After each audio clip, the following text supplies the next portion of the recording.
Assalamualaikum warahmatullahi wabarakatuh. Bismillahirrahmanirrahim. La haula wala quwata illa billah. Wassalatu wassalamu ala Rasulillah Muhammad bin Abdillah ma ba'da.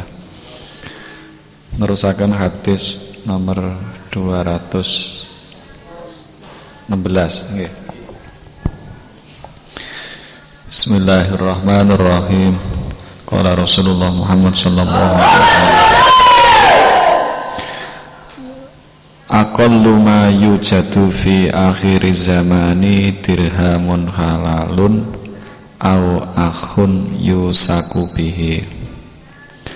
Aqallu ma yujadu, luwih sethithik-sethithike ma barang yujadu kang tinemu fi akhir zaman, yang dalam akhir zaman iku dirhamun halalun, yaiku dirham kang halal, atau perkara yang paling sedikit dapat kita jumpai di akhir zaman nanti ialah dirhamun halalun, yaitu dirham yang halal. Atau napa? Akhir zaman itu ciri khasnya orang sudah tidak memperdulikan asal usul mencari uang. Jadi goleki duit sing halal itu kangelan, karena semuanya nggih carane golek duit wis ora gawe aturane Gusti Allah. Ya, yang paling nampak sekarang yaitu napa? Riba. Niki dige awake dhewe mawon ora sah digawe napa? Ora sah digawe ngelokne tiyang liya. Sebenarnya seperti ramene Indonesia sakniki lek arep reya ngeten iki. Teng pinggir dalan niku enek wong uang dibeli kali uang. Itu sebenarnya riba. Itu enggak boleh, itu haram itu. Awakmu nuku duit 100.000 ya, duit 5.000-an kabeh 100.000 mbok tuku 120 atau 110, ya itu namanya riba. Di dalam jual beli itu tidak boleh barang yang sejenis. Beras sekilo ora pate apik dibeli dengan beras sekilo 10 on, ya itu namanya riba, lebihannya itu. Demikian juga urusan duit niku. Ya, di pinggir-pinggir jalan itu kalau ada orang jual uang 100.000, meskipun katakanlah ini yang 10.000 buat jasa antri di bank, nggak boleh tetepan. Karena dalam Islam itu jual beli dengan barang yang sejenis itu haram.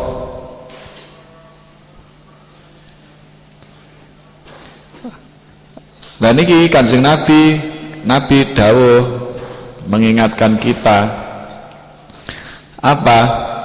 Nanti di akhir zaman tuh kita itu cari uang yang halal itu loh susah. Sedikit yang memperhatikan halal haram tuh loh, sedikit sekali. Makanya golek duit halal susah. Utawa titik lah sing memperhatikan. Kebanyakan orang yang penting dapat uang banyak gitu aja. Kebanyakan orang.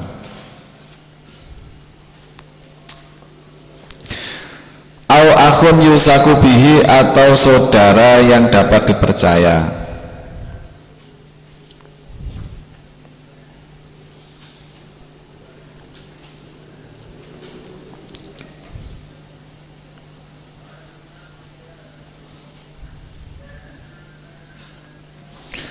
Rawahu ngriwayatake hadis sapa Ibnu Asakir. Itu termasuk salah satu tanda tekone kiamat. Duit wis ora enek sing halal, golek duit halal angel.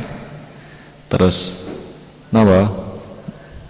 Kanca ya gak kena dipercaya. 217. Akbarul kabair, dosa yang paling besar. Akbarul kabair utawi luwih gedene al kabair pira-pira dosa gedhe gede atau dosa yang paling besar iku al-isroku billah. Yang pertama yaitu menyekutukan Allah, nyekutoaken Gusti Allah alias dosa syirik.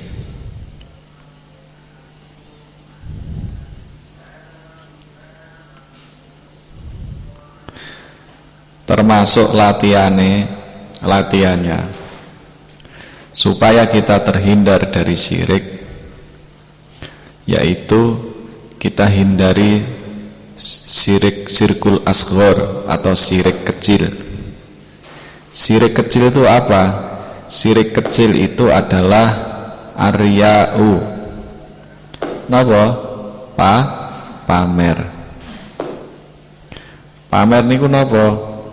Yaitu kepingin menampakkan amalnya, atau dia beramal karena manusia bukan karena Allah. Itu termasuk syirik kecil. Ya kita latihan syirik yang kecil itu kita hindari biar tidak termasuk atau tidak terjerumus dalam syirik yang besar. Latihan enggak riak. Riak niku ciri khasnya dawuh Sayyidina Ali enek papat. Orang yang pamer itu ciri khasnya itu ada 4.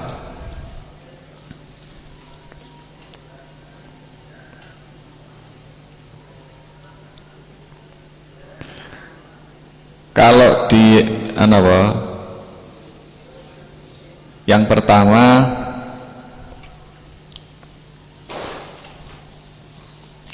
kalau ada orang banyak dia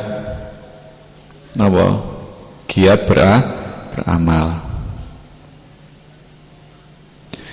Kalau orang sedikit dia malesan. Kalau orangnya sedikit malas, kalau orangnya banyak giat.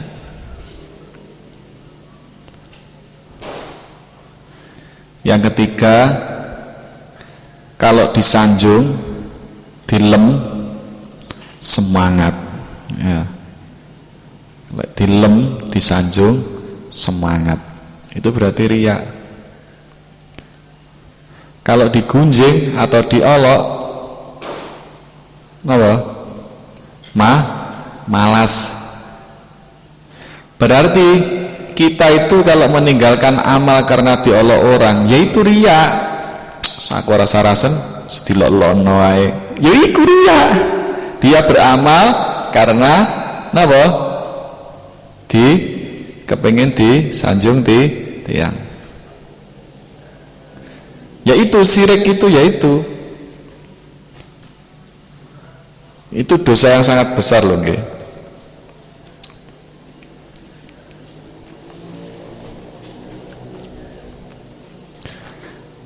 Atau ya itu kalau yang kaitannya dengan ibadah kita, karo ikhlas ibadah wae dhewe.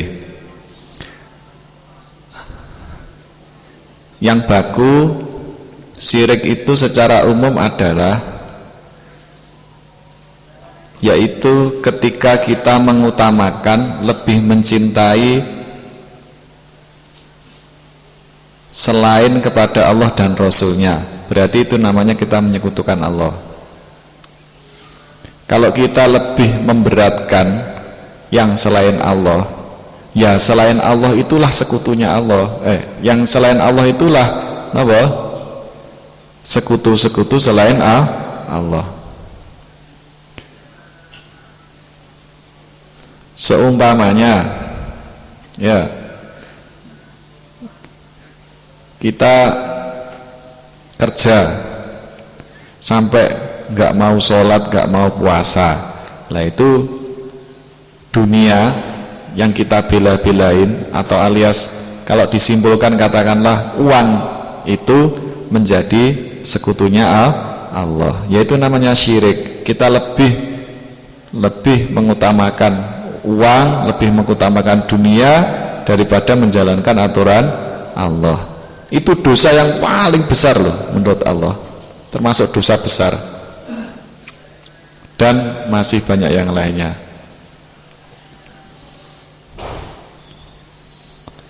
Kalau di dalam Al-Quran termasuk orang yang nggak membayar zakat itu namanya juga syirik.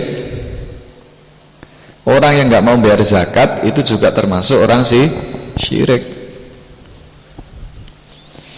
Yang kedua, waqatlun nafsi, dan membunuh jiwa. Membunuh itu termasuk juga dosa besar.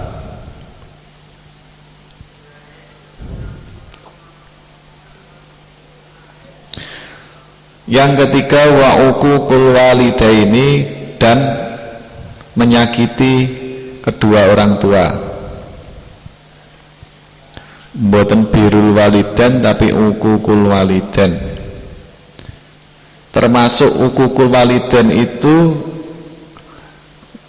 kamu buat mereka susah dengan kabar yang kamu sampaikan.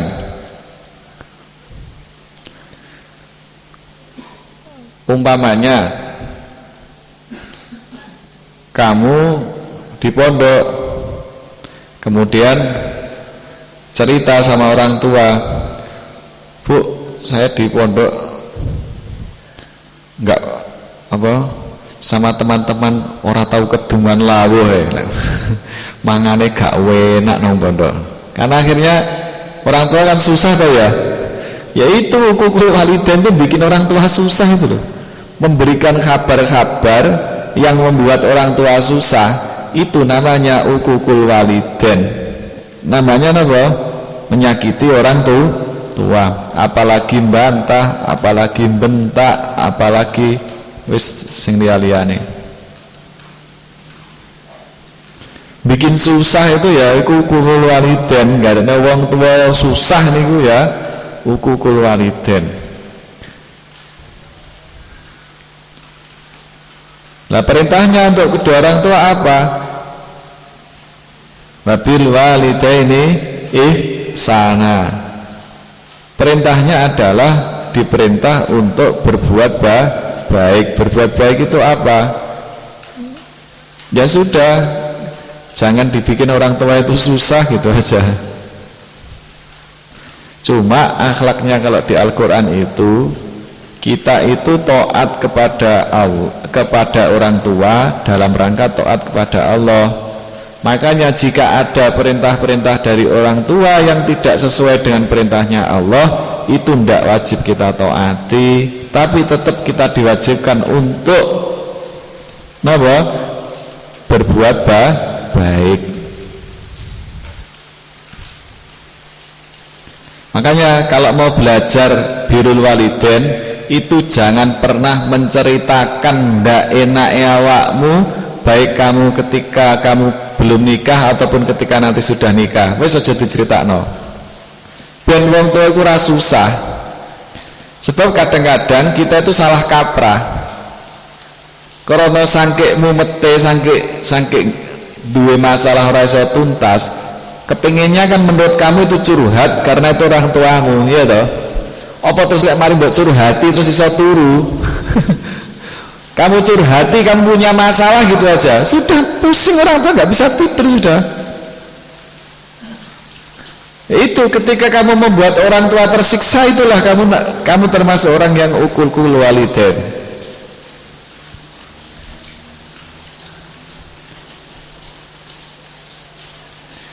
Nah kalau perempuan, wanita, kemarin kan sudah dijelaskan, kalau seorang wanita jika dia sudah bersuami maka taatnya kepada suami. Tapi laki-lakinya tetap pertama yang paling dimuliakan, yang paling dihormati adalah ibu.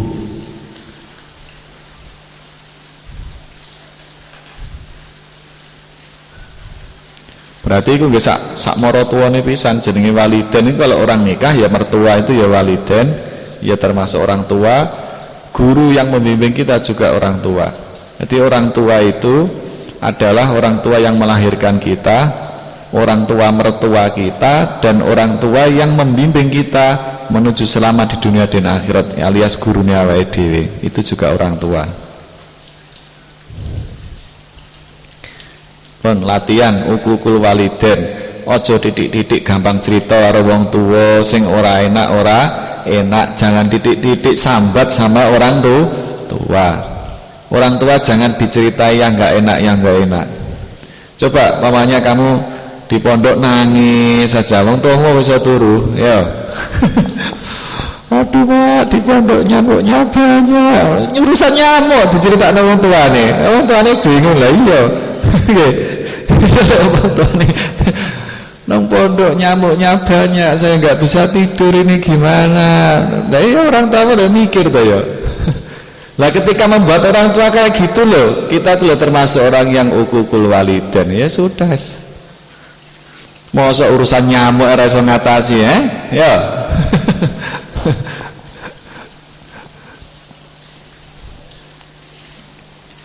Pokoknya belajar nyeneng nih wong tua. Yang diceritakan yang enak enak, enggak enak diceritakan enak. Gimana nak kabarnya di pondok? Wah, enak di pondok. Mangan wis pol. Makannya sudah wis sampai wegah-wegah pokoknya sampean.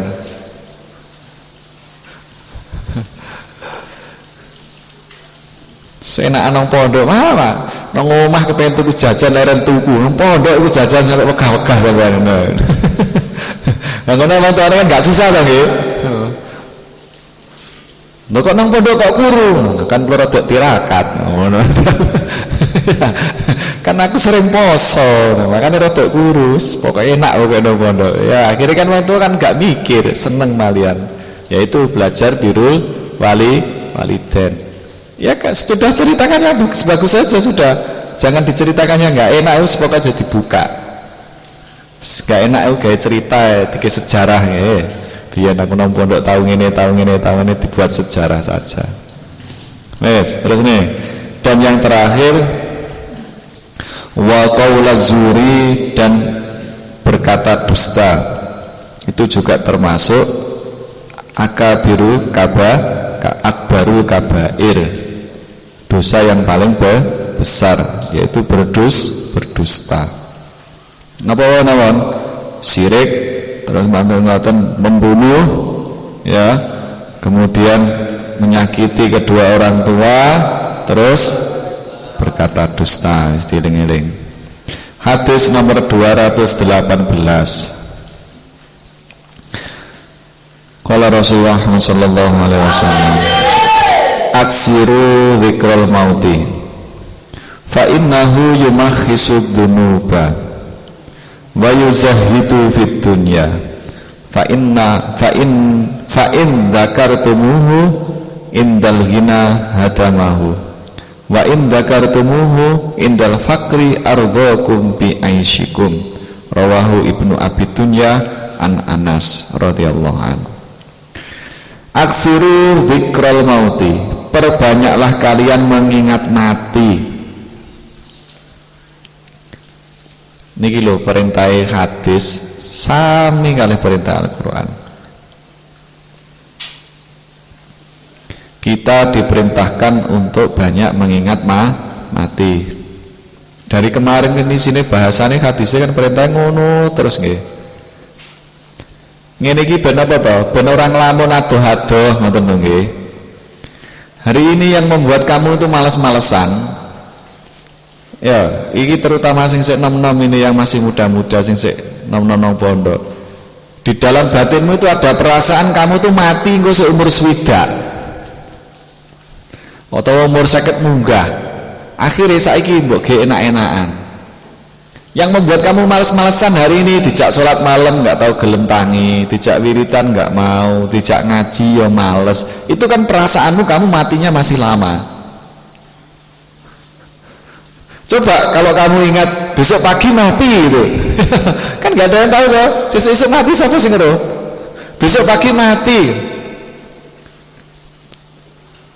Nah makanya sing paling penting ben nggak terlalu ngelamun urusan dunia kan. Katanya manusia itu boleh bermimpi, iya, tapi jangan mimpi di dunia, rugi. Sebab mimpimu di dunia kamu wujudkan, kamu menikmatinya nggak ada 100 tahun sudah.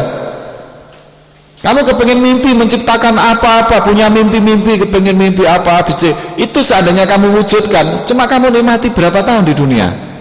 Kok saiki jajal umurmu berapa mamane saiki? Paling dasar umurmu katakanlah 21 tahun. Kamu sekarang punya mimpi apa? Mulai SMA mbok toto, seret nanti kuliah, setelah kuliah mau bikin ini. Nanti paling terwujud itu kira-kira umur sekitar 30 tahun atau 25 tahun katakanlah. 25 tahun itu udah mesti kewujud sih. Kadang-kadang mungkin 30 tahun baru terwujud. 30 tahun terwujud, selekas kamu nikmati, kamu mati. Rugi tuh nggih. Daripada mimpi di dunia, mewujudkan di dunia yang kita nikmati mek gur sediluk tok. Kita mimpi mimpi yang kita nikmati untuk selama-lamanya gitu aja loh. Kita wujudkan mimpi kita yang kita nikmati selama-lamanya. Nopo? Yaitu di akhirat saja, nggak usah di dunia. Makanya caranya niku piye ngentekno niku kudune dieling-eling mati ya. Kalau besok mati, piye? Itu saja seandainya mimpimu itu setelah kamu menciptakan mengejar mimpimu lek gak loro, lek mari ngono loro. Kena stroke apa ngono ayo. Apa saja digoleki ya? Itulah dunia, sedih banget, jangan kamu kejar. Ya sekarang dunia tetap dicari tapi untuk bekal untuk akhirat saja. Mimpi itu kita cari di akhirat saja. Itu yang kita nikmati sak lawas-lawase. Selamanya sudah nggak ada akhir lagi sudah. Mimpi ben oleh kenikmatan sing sak lawas-lawase. Ya diciptakan sekarang, kesempatannya menciptakan ya sekarang ini tas nang donya iki. Sudah, terus no. Fa innahu maka sesungguhnya aksiru dzikra mauti yaitu mengingat mati itu, fa innahu maka sesungguhnya banyak mengingat mati itu yumakhisud dunuba, itu dapat membersihkan dosa-dosa. Eling mati iku bisa ngresiki dosa-dosa. Masih pripun? Akhirnya dengan ingat mati kan kita akhirnya banyak beramal baik. Lah dalam Al-Qur'an amal baik itu dapat menghapus amal jelek. Makanya eling mati, ingat mati itu nanti imbasnya adalah banyak beramal baik. Ketika beramal baik, innal hasanatu yudhibna sayyi'at. Ketika kita banyak beramal baik, ya otomatis akan menghilangkan dosa-dosa. Makanya orang yang banyak mati mesti yang itu nanti akan banyak menghilangkan dosa-dosa. Artinya apa? Yang dipikirkan adalah mencari bekalnya mati. Terus aneh wa yuzahidu fid dunya, dan dapat menanamkan rasa zuhud terhadap perkara dunia. Dengan banyak ingat mati, akhirnya kita itu tidak terlalu banyak melamun urusan dunia. Urusan dunia dianggap biasa-biasa saja, tidak dijadikan prioritas. Dunia mekur digawe sekedar lewat saja.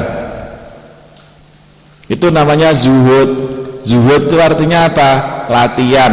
Latihan membenci saja. Zuhud itu bahasa anunya adalah membenci sebenarnya. Latihan menghinakan dunia. Dunia kita remehkan, dunia kita anggap hina. Kenapa kita anggap hina? Karena kita menikmatinya cuma sebentar. Karena dunia itu enggak kekal. Karena dunia kenikmatannya menipu.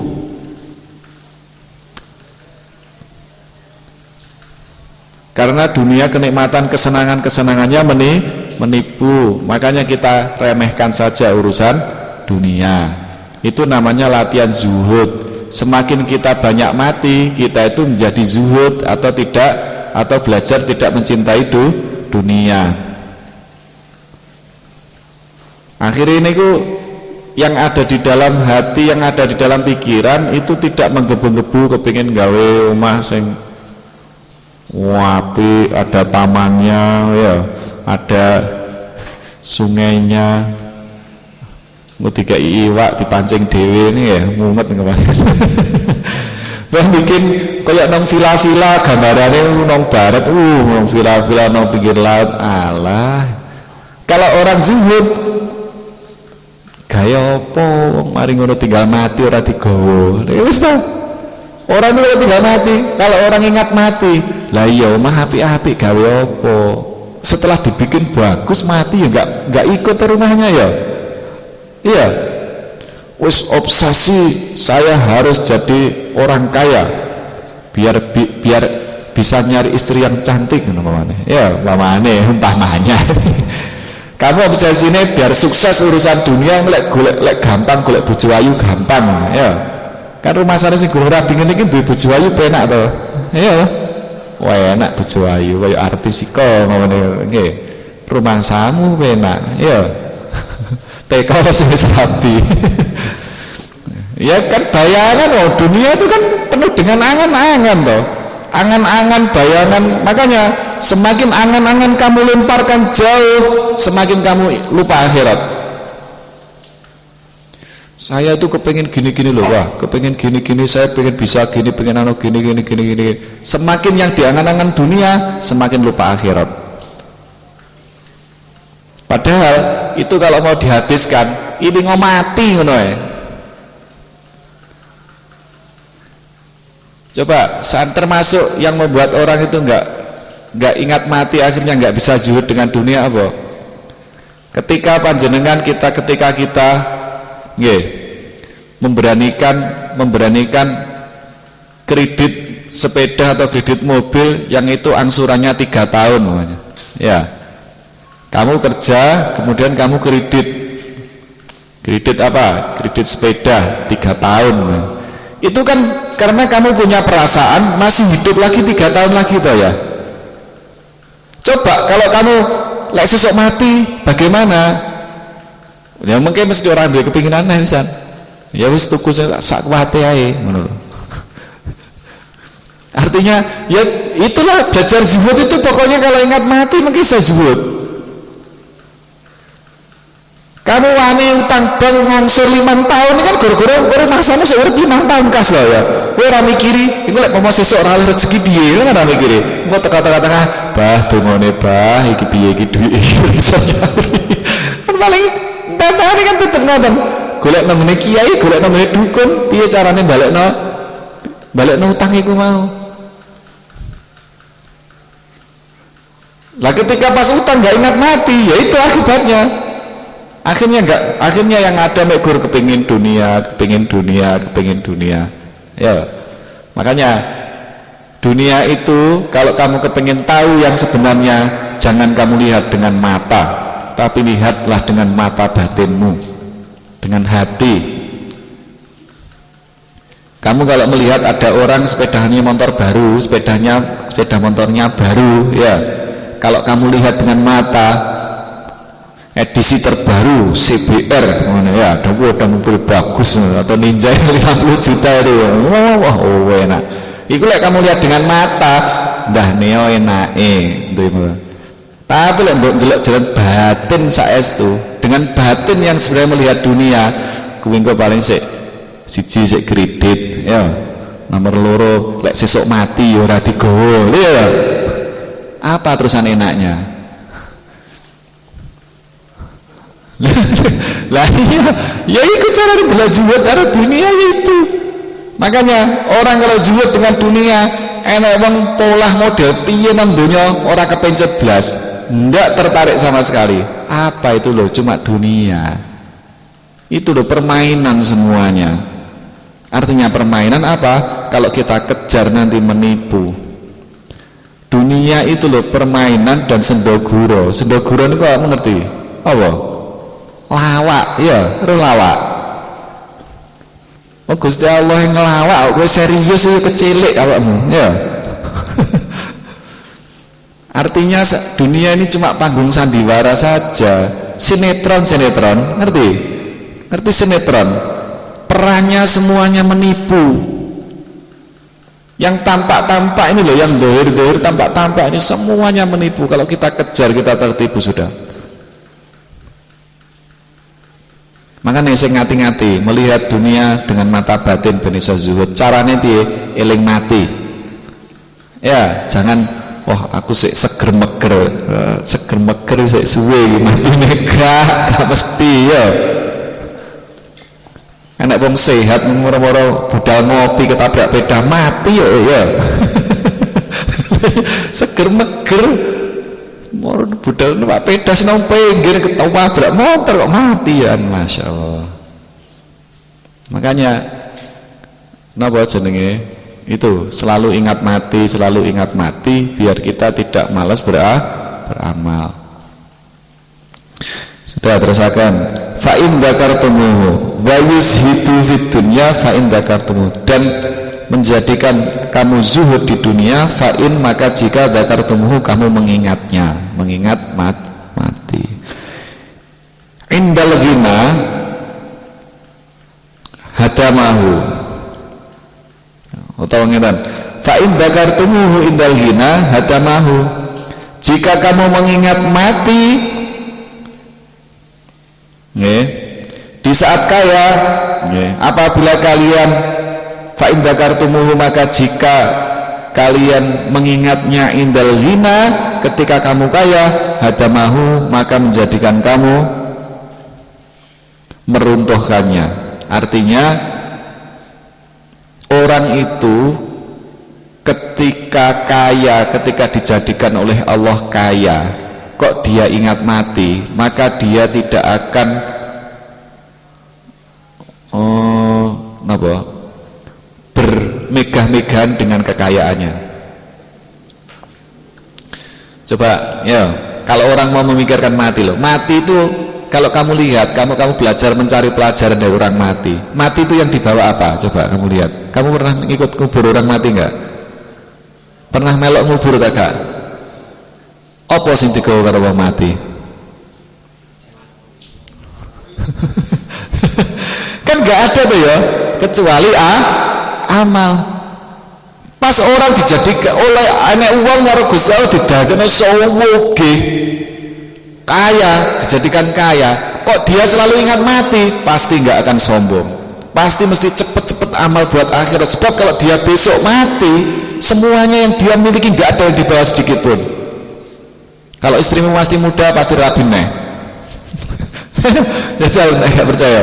Kowe suwoge rabi karo wong ayu sik enom, ya.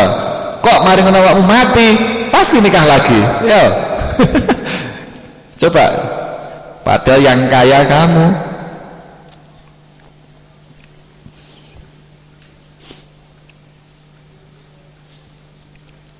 Ada cerita di Jakarta itu, ada orang kaya, ada orang kaya, suwoge.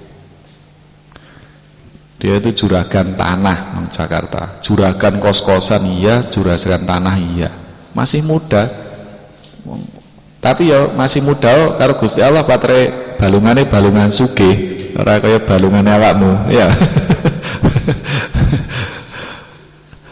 Balungan kiri. Jadi dia dapat warisan dari orang tuanya banyak, sampai dia itu punya tanah di dekat bandara, di tuku bandara gak oleh. Akhirnya bandara Soekarno-Hatta itu nyewa tanahnya dia, sugih banget. Anaknya masih kecil, sing sugih itu sebenarnya dia, bukan istrinya. Yang kaya itu dia, yang dapat warisan dari orang tuanya banyak itu dia. Kan bayangannya dia pewenak ya, pembantunya saja 15 ya. Oh kurangnya orang sugih apa? Rumahnya tuh loh, pembantunya saja 15 orang. Ya udah sugih tuh ya. Ya lek nang pondok 15 ora diwe dhuwit, duwe mangan tok cukup ya. Nang Jakarta bayari kan. Ya, 15. Dia mati, sudah nggak ada yang dibawa. Istrinya nikah lagi. Anaknya si cilik sih. Ya itulah dunia, makanya melihat dunia itu, waduh, hinakan saja dunia itu sudah. Sowoke mati ya sekakno sing digawa, apa sing digawa? Ndak ada. Kula tambah delok wong barat niku luwih gendeng ya sampean. Kula nate ningali napa? Acarane TV 7 niku. Sing anu niku. Ada orang kaya nggak punya anak tapi punya anjing. Loh, kekayaannya lo diwaris nang ngene anjing niku lho gak wis nemen to. Ya. Wong saupo dadi hewan paling kaya di dunia niku judule ngoten, hewan yang paling kaya di dunia. Niku marisi hartane juragane. Karena apa? Enggak punya ahli waris. Wis pendem dong nggih. Dunia wis mumet. Niku nek kire, ana kucing. Jadi diwarisi kare, dinotarisno. Dia berhak memiliki hartanya juragane. Kere ini nggih. Ya itulah dunia dah. Dunia itu apa sih, Masya Allah. Ya, cobalah kalau melihat kayak seperti itu. Oh, ternyata sekaya apapun dia memiliki dunia, ternyata nggak ada yang dibawa mati. Nggak ada satupun yang dibawa mati. Mas-masane yang di rumah yang nggak ono sing digawa. Kok roh dilebokno nang kuburan mesti diduduk iku karo sing layat. Kayak ini mati ngelebokno masak karung. Mesti diduduk iku. Kok seandainya tahu yang layat, sing layat tahu kalau di dalamnya ada mas-masan mesti diduduk iku mestian. Enggak ada, masih mobil ya gak ada sing melok kabeh. Makanya kalau seandainya ada, orang kalau sudah dilupakan dengan dunia karena nggak ingat mati sehingga nggak bisa zuhud. Karena kebanyakan uang, hobinya cuma koleksi mobil-mobil sampai ratusan mobil-mobil kuno-kuno. Apa terus mati kena digowo? Ada kolektor di Indonesia, kolektor mobil sampai mobil Pak Karno sampai apa di. Jadi bentino mek dipajang starter gowo lek nang ndi sampai entek ratusan juta bahkan sampai miliaran hanya untuk ngejar hobi, ngejar nafsu seneng dengan mobil antik sampai habis ratusan juta. Kemudian kalau kita renungkan, apa kalau kemudian itu setelah dikejar dia mati akan dibawa itu semuanya? Kan enggak. Ya, itu makanya kita melihat segala sesuatu karo mata batin saja. Orang kaya pun kalau selalu ingat mati, ya pasti cepat-cepat beramal, artinya pasti akan meruntuhkan kekayaannya. Artinya dia tidak akan sombong, tapi kekayaannya digunakan untuk mencari akhirat. Artinya dunia tetaplah kamu cari karena diperintah Allah. Terus kemudian kalau diberi oleh Allah, kita gunakan untuk mencari akhirat, jangan untuk kesenangan dunia. Wa in dzakartumuhu indal faqri, dan jika kalian mengingat mati indal faqri, ketika kamu melarat, ketika kamu fakir, miskin, ardhakum bi'aisyikum, niscaya kamu akan ridho bi'aisyikum, dengan keadaan kehidupanmu. Orang kalau nyinaoni Al-Quran, nyinaoni belajar Al-Quran, belajar hadis, napa boleh winginane Rasul kan sudah nerangkan nggih, yang paling banyak aku temui di surga itu orang-orang melarat nggih Pak, wingi pun hadisnya pun disampaikan to nggih. Dan yang paling banyak penghuni neraka perempuan. Kemarin sudah dijelaskan, kalau kita itu banyak ngaji, makanya banyak belajar Al-Quran, banyak belajar pesan-pesannya Nabi, hadis-hadisnya Nabi, pasti akan kita menjumpai kalau akhirat itu adalah segala-galanya. Makanya napa, jika ingat mati ini selalu, atau mati itu selalu diingat dalam keadaan kita melarat, dalam keadaan kita fakir, tapi ingat mati itu akan membuat kita ridho dengan yang diberikan oleh Allah. Lek eling mati pasti ge melarat, wis tambah menenong akhirat gak duwe tanggungan. Apa meneh lek ndelok Al-Qur'an, melihat Al-Qur'an, hisabnya orang kaya dan hisabnya orang miskin itu kacek setengah hari. Lah setengah harinya akhirat itu berapa tahun? 500 tahun. Coba bayangkan, podo-podo mlebu swargane, tapi swargane wong sugih karo orang yang melarat, orang yang miskin itu perhitungannya selisih setengah hari. Artinya antrinya itu setengah hari. Setengah harinya akhirat itu sama dengan 500 tahunnya dunia. Lama tuh ya. Oh, kita di dunia aja nggak sampai 100 tahun wis kesel ya. Ya. Orang sampai 100 tahun tuh sudah capek di dunia. Nanti antri itu 500 tahun, wah suwe. Lah ketika kalau ingat instruksi-instruksi yang seperti itu, makanya pas awal dhewe digawe karo Gusti Allah dibikin atau ditakdirkan menjadi orang yang fakir atau yang miskin, kita akan ridho jika kita selalu ingat mati. Gak ngelamun, gak bayangno urusan dunia, doalah dunia maring ini ditinggalno wis ora apa-apa. Pokoke waya mangan enek ya. Waya mangan enek. Waya bayari anak sekolah ya enek nggih.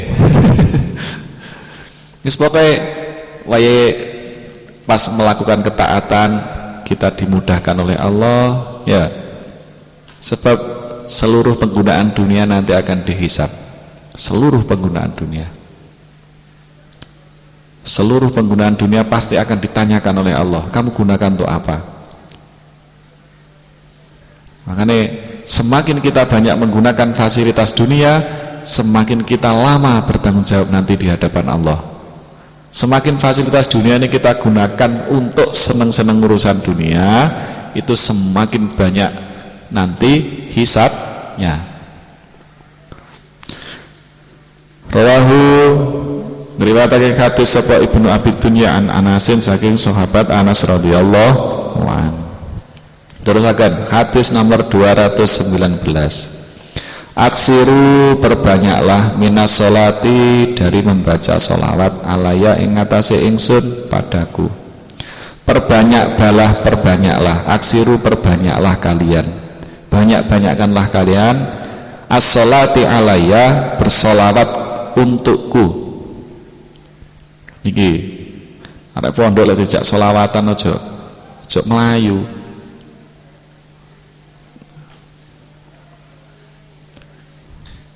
Fi yaumil jumu'ati ing dalem dina Jumat pada hari Jumat walailatil Jum'ati dan malam Jumat. Ono dasare sholawatan malam Jumat itu.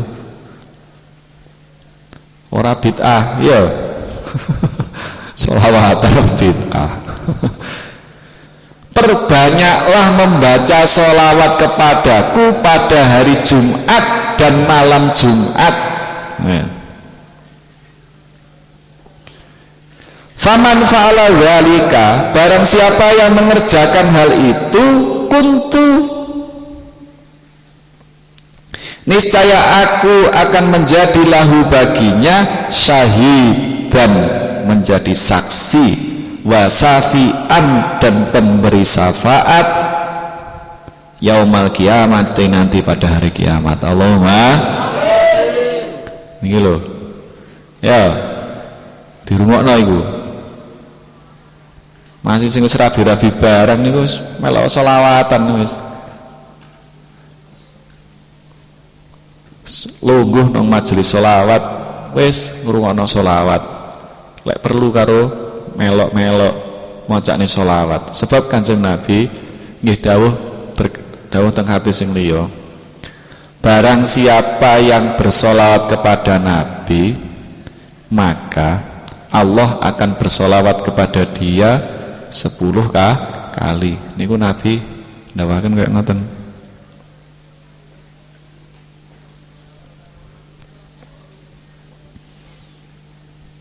Sudah ini kalau ada hadis yang ini diriwayatkan dari Imam Baihaqi dari sahabat Anas radhiyallahu an.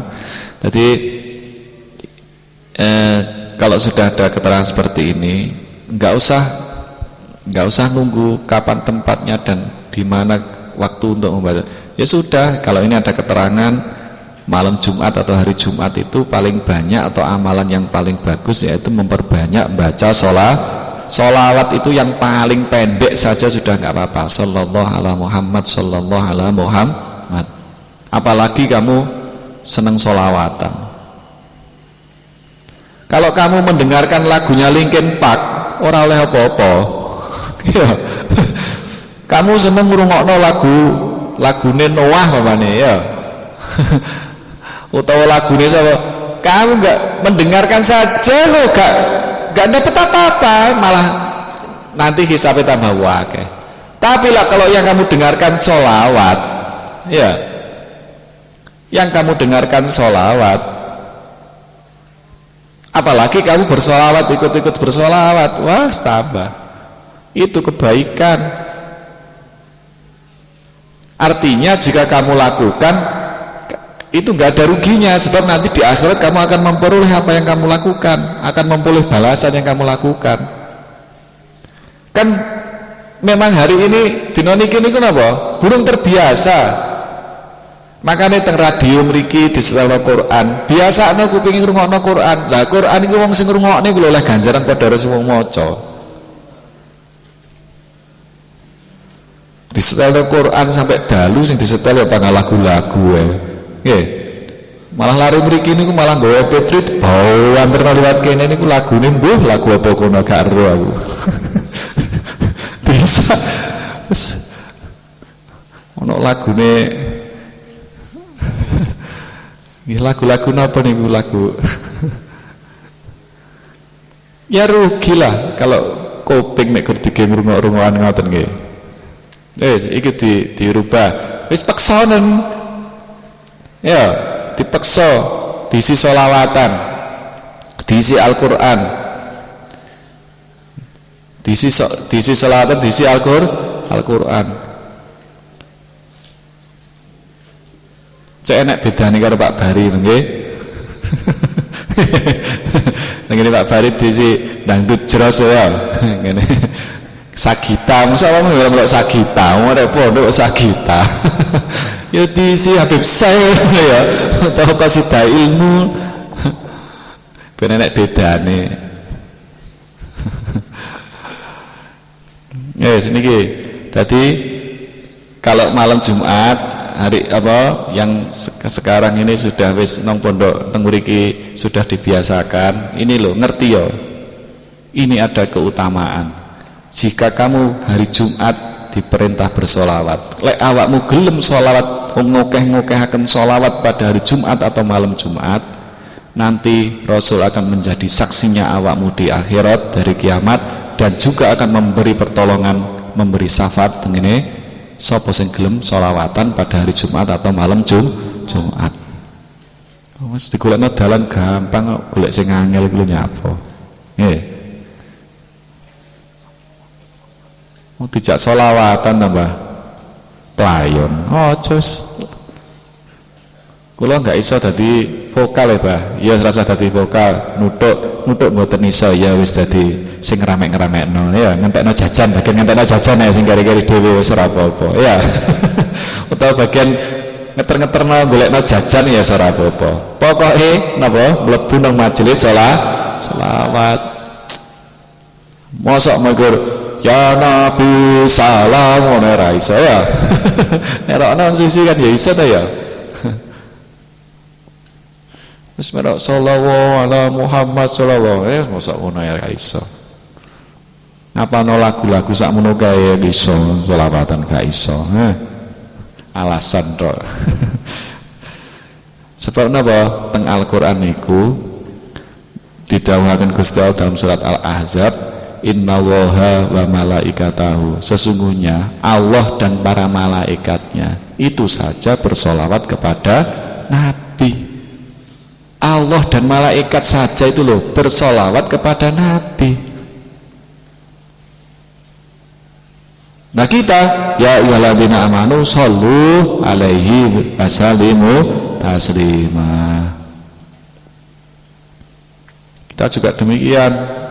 Allah saja bersolawat dan para malaikat, kok awake dhewe gak solawat ya nemen sih. Pun terusaken.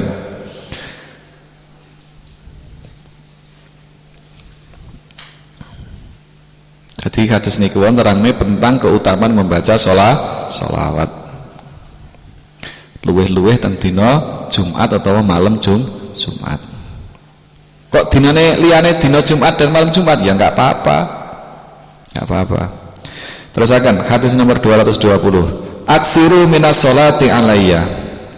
Fa inna sholatakum alayya maghfiratun lidunubikum.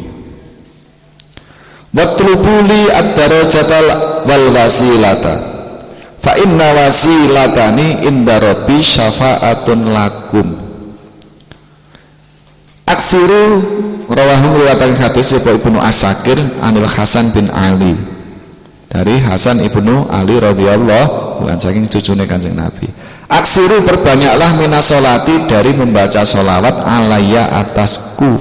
Bersolawat atas Nabi. Fa inna sholatakum alayya, maka sesungguhnya sholawat kalian alayya atasku iku maghfiratun lidunubikum, itu adalah merupakan ampunan lidunubikum bagi dosa-dosa kalian. Jadi tiang maca sholawat teng Kanjeng Nabi niku saged nglebur dosa. Orang yang bersolawat pada Nabi itu bisa dadekno diampuni dosa-dosa kita. Watlubuli ad-darajata wal wasilah, dan mintakanlah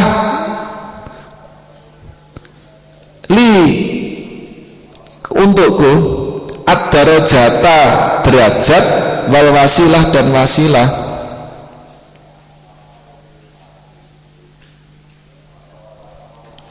Fa inna wasilati, maka sesungguhnya wasilahku inda rabbi, di sisi Tuhanku, iku syafaatun lakum, itu merupakan menjadi syafaat bagi kalian.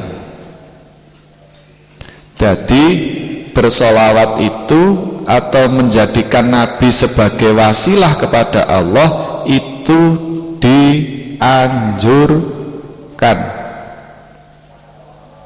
Ngoten kula wingi niku, makanya napa sakniki teng njaba mriku kuwatah banget aliran-aliran yang termasuk diantaranya membid'ahkan sholawat. Makanya lek maca internet yang kait-kaitannya dengan ilmu agama sing ngati-ngati tenanan, karena yang paling banyak di internet itu adalah orang-orang yang notabene sebenarnya enggak bukan menyampaikan sesuatu yang hak, tapi karena fanatik kelompok atau golongan. Saya semalam itu waktu kalau damel makalah niku nemoni ada orang yang mengatakan sholawat burdah itu bid'ah, katanya itu ucapan syirik. Sholawat burdah, Maulaya sholli wa salim daiman abada ala habibika khairi khalqil kulli huwal habibul ladzi turja syafa'atuhu likulli haulih minal afwali muqtah. Terus yang terakhir, ya Rabbi bil Mustafa baligh maqasidana. Kita meminta kepada Allah dengan berwasilah kepada ya Rabbi bi. Ini katanya ya Rabbi, ya Tuhanku, bil Mustafa kelawan Nabi Muhammad. Ya, Al Mustafa itu kan namanya Nabi. Ya Rabbi bil Mustafa baligh maqasidana, sampaikanlah, tekakno, sampaikan maqasidana, maksud-maksud tujuan kami. Itu katanya kalimat bid'ah, kalimat syirik. Ini lek gak kon maca hadis niki mawon sakjane wong ini. Ya.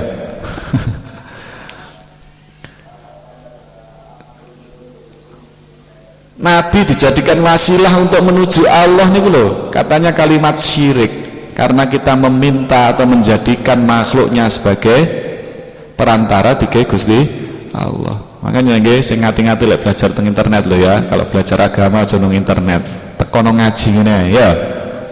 Ya, aja nang internet. Engko lek salah gak ono sing bener nih. Kalimat ya Rabbi bil Mustafa, ya Rabbi bil Mustafa baligh maqasidana, termasuk selawat narian kan ngoten. Selawat narian niku nggih dibid'ahno kali tiang-tiang Mekah niku, tiang-tiang Arab niku. Terutama tiang-tiang Wahabi. Allahumma sholli ala, selawat narian kan.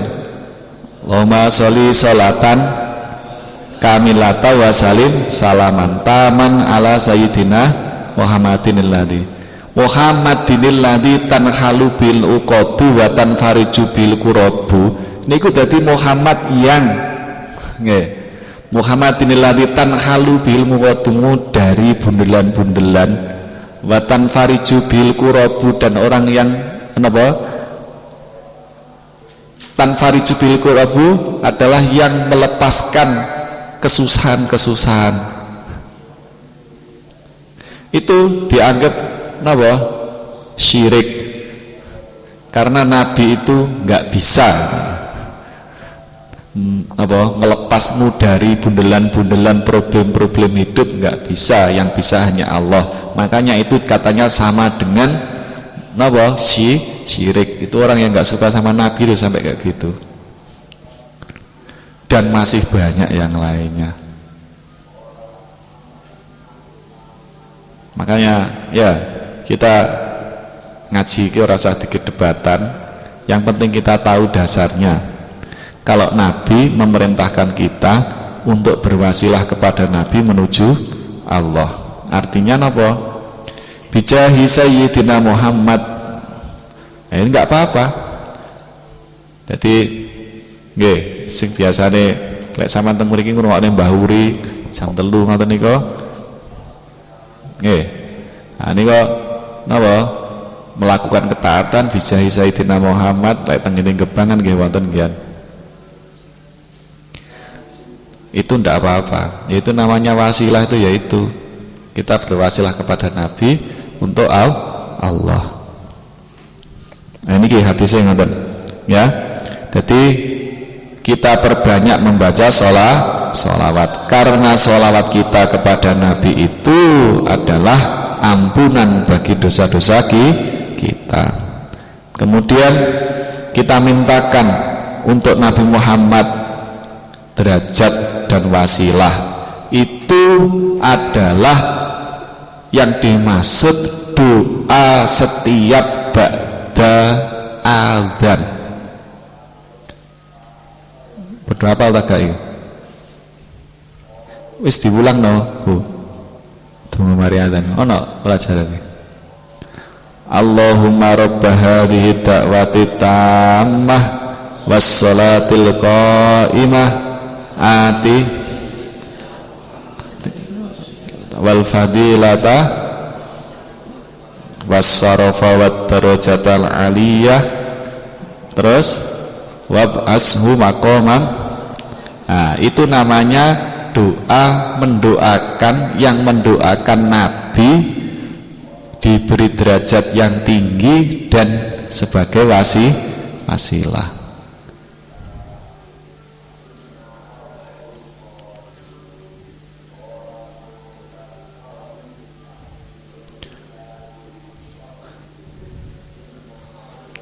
Ya makanya ngamalaken hadis ini, ya berarti ketika kita setelah mendengar adzan ya harus kita doakan terus Nabi.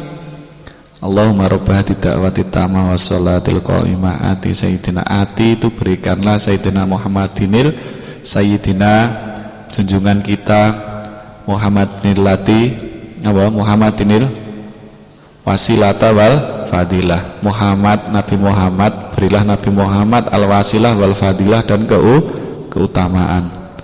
Terus wasyarafa, dan kemuliaan, wad darajatal aliyah, wasyarafa wad darajatal aliyah, wa ba'asu maqama mahmudan, wa ba'asu. Nah, iku sak teruse. Itu semuanya mendoakan keluhuran Nabi, ketinggian derajatnya Nabi. Ya itu ngamalno hadis niki.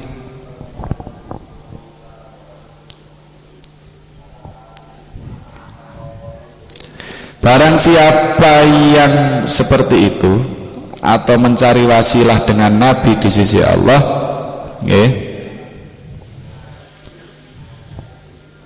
itu adalah sebagai syafaat tengene kula panjenengan sedaya. Itu menjadi syafaat kita semua.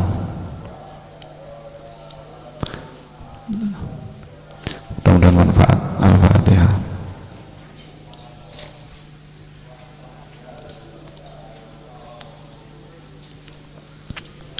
Allahumma salli wa sallim wa barik ala sayyidina Muhammad wa ala ali sayyidina Muhammad. Alhamdulillahi rabbil alamin.